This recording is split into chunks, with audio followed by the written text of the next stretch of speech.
guys ever make these when you were in school? Yeah, little fortune tellers. Well, I thought it would be fun, maybe if you're in the house with a great aunt or your mom and dad or grandma and grandpa and you haven't spent tons of time with them, it might be fun to get some conversations going. So I'm going to show you how to make this little fortune teller. It's really easy. Okay, so the first thing we need, and all you need is a piece of paper and just plain old copy paper, something to write with, a pen or pencil, and that's it. Unless you want to add some color, you can do that too. Crayons or markers or whatever you have. If you have 8 different colors, then we can get 8 different colors going inside. But you don't have to, because you can always just write words or numbers or letters. So the first thing we need is a piece of square paper. Well, this is a piece of copy paper and it isn't square. Well, I'm going to show you another little trick of how to get a square without measuring. So the first thing I'm going to do is take one corner and I'm going to flip it across the paper so this edge lines up with this edge. So I'm going to bring that corner up nice and even. Give it a good crease. And if I cut off this little strip, I'm going to have a square. So you can draw a line and cut it, or you can just use the edge as a guide. Oh, yep, you need scissors too. I didn't say that before, did I? You just cut this off. This is for my friend Julie. She thought of this. We had a good laugh about this today because we remember these from junior high school. So anyway, there we go. And this is actually the first fold that we need. This is a kind of origami, by the way. So anyway, we open back up our paper and we have a square. And that is a fold that we need. So that's called a diagonal fold because we're going from corner to corner. Now, if we kind of flip it around, we can do another diagonal fold across the other way. Open it back up. Now we're going to flip it over and we're going to do a book fold. So instead of going corner to corner, we're going to go edge to edge. And try to be as even as you can, but if you're off a little bit, it's not going to make a big deal. Then we open that up again and we go the other way with our book fold. And there we go. Now you want to put it on your table so this little point is sticking up. See, this way the middle is going down and the edges are coming up. You want to put it on your table so the middle is kind of popping up.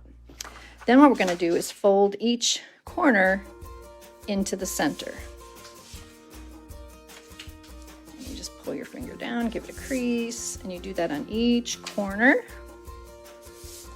And look what's happening. We're making a smaller square. It's kind of geometry too. And if something like this happens, it doesn't match up evenly, because no big deal, it'll still work. All right, then after we do that, we flip it over.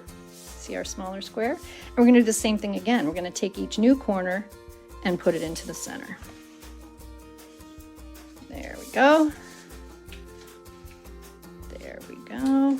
2, 3, and 4. All right. So now you have one side that has sort of little pockets and the other side that has these little flaps. So to get it to work, we're almost there. To get it to work, you kind of want to fold it, and as you start to sort of fold it gently, these will sort of pop up, and you can get your fingers in there, like a thumb and first finger, and then kind of gently just push it up there, and get a finger. This is the hardest part. And a thumb under there, and there you have it. And all I'm doing to make it open is I'm opening my fingers and then opening my hands like that. So that gets it to work. Like that. And that's it. So now what we want to do though is put some either numbers or letters or words on the outside, and I'll show you how it works, and then I'll show you how to do that. So for example, if someone picks the number 5, so you ask your mom or your dad or your grandpa to pick a number, and if he or she picks 5, you open it up. 1, 2, 3, 4, 5.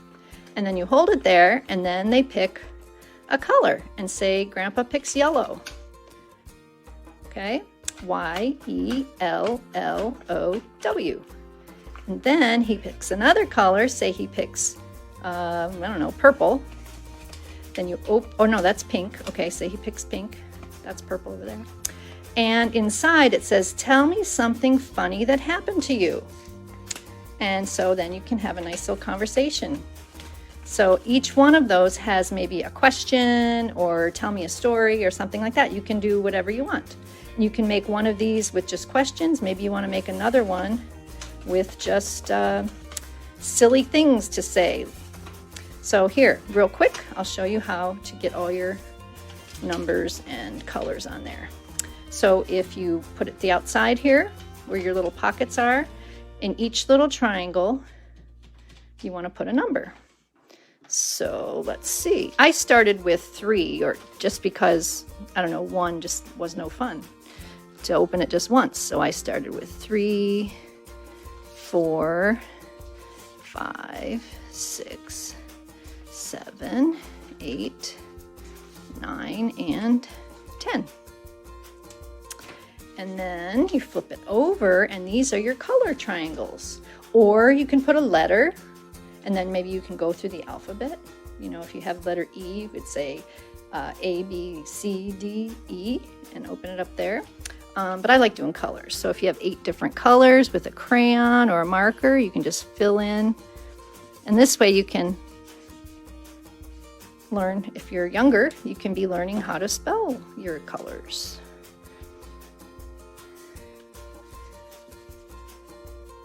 And work your way around and so on.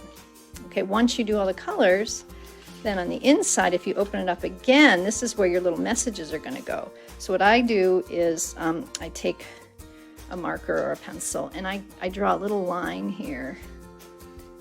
And this just shows where my message is going to go. So for example,